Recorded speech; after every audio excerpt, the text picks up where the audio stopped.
Hey, how's it going? Hope you're all doing great today. So, there's been a brand new update that just dropped for Dragon Ball Sparking Zero, and it's been stirring up quite a bit of conversation in the community. The update is version 2.000.0115. And while at first glance it might look like just another small patch, there's actually a lot to unpack once you really look at what's changed, what's been fixed, and how players are reacting to it. So, let's talk about it in detail and go through everything you should know, whether you're a casual fan, a competitive player, or just someone keeping up with what's happening in the world of Sparking Zero. First off, if you've been playing since launch or even just in the past few weeks, you'll know that the game has been getting a steady rhythm of small updates and hotfixes, especially after the initial wave of DLCs. This one continues that trend. It's not a massive overhaul or balance shakeup, but it does address some really important issues that have been frustrating players for a while.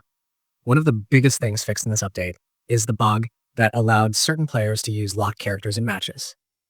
Yeah, that was actually happening, and it was more widespread than some people realized. Basically, there was a glitch that made it possible to bypass the usual restrictions when you were setting up fights or browsing character filters.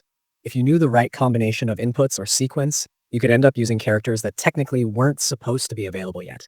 That created some pretty unfair situations in both casual and ranked matches. So, thankfully, this update finally closes that loophole for good. Now, on top of that, there was another issue related to ranked matchmaking, specifically how titles were displayed during ranked seasons.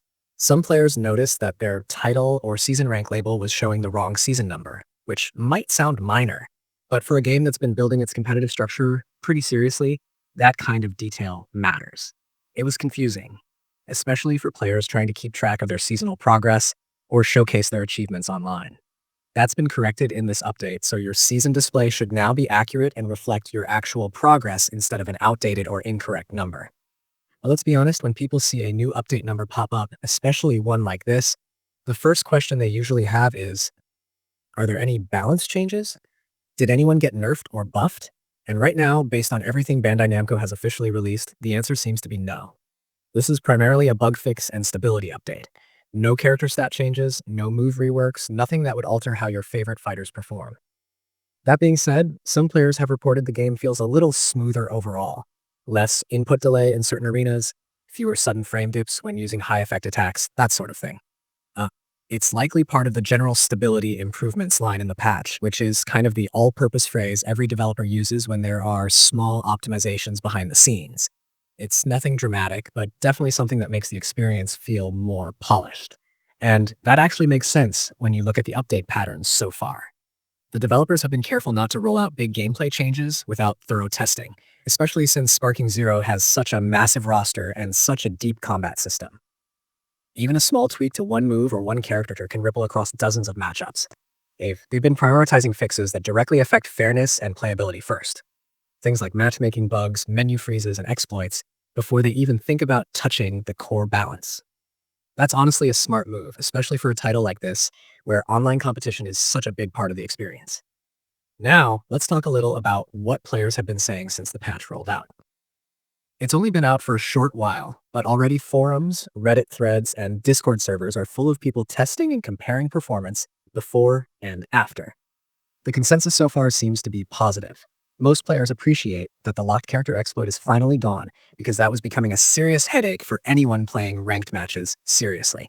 Nobody likes queuing up and facing a character they shouldn't even have access to yet. It breaks the competitive flow and it's frustrating. So that fix alone has made the update worth it for a lot of people. Some fans have also pointed out that loading times between menus feel a bit snappier. That's one of those small quality of life things you don't always notice until it changes, but when it does, it's a nice touch. The game already ran well for most players on current gen systems like PS5 and Xbox Series X, but tiny refinements like this show that the team is still working on keeping things clean and optimized. There's also been speculation, though nothing official, that part of this update could be setting up groundwork for future content drops. We've seen that pattern before in other Bandai Namco titles, where a minor-looking update quietly lays the technical foundation for upcoming DLC or seasonal features. If that's the case here, it would make sense given that they just wrapped up the last wave of DLC characters, and fans are already expecting more. Speaking of DLC, it's interesting how this patch kind of ties back to what happened a few weeks ago. Remember that last update, where some players noticed they could access DLC characters who weren't supposed to be available? That one created a mini storm online because people started streaming those characters early, and it forced the devs to issue a quick fix to relock them. Well, this new update seems to finish that process completely. It's like the cleanup phase, making sure all those leftover quirks are fully patched out and everyone's playing under the same rules again. It's good to see the dev team staying on top of that, because once those kinds of exploits spread, they can mess with the game's entire progression system. Another interesting thing players have been talking about is how the ranked scene feels a bit more stable now, not just in terms of titles showing properly, but actual matchmaking consistency. Before, there were occasional mismatches in rank or cases where the system would put you up against someone way outside your skill range. It's too early to say for sure if this patch has adjusted that, but early feedback suggests it's improved slightly.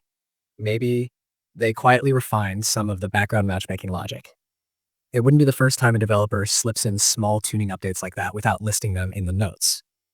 And of course, like with any Dragon Ball game, fans are always hoping that every new patch might secretly hint at upcoming characters or modes. People have already been data mining this version to see if there are any hidden references in the files. Nothing major has surfaced yet, but there's definitely chatter about potential groundwork being added for future DLC content. Things like new character slots or visual effects placeholders. It's purely speculation for now, but it wouldn't be surprising at all if this update helps prepare the game for whatever's next on the roadmap. On the performance side, if you're playing on console, make sure you've got the update installed because this version also helps reduce some of the crashes that happened when playing long online sessions. There were reports of players getting disconnected or even soft crashing when switching between ranked and training mode too quickly.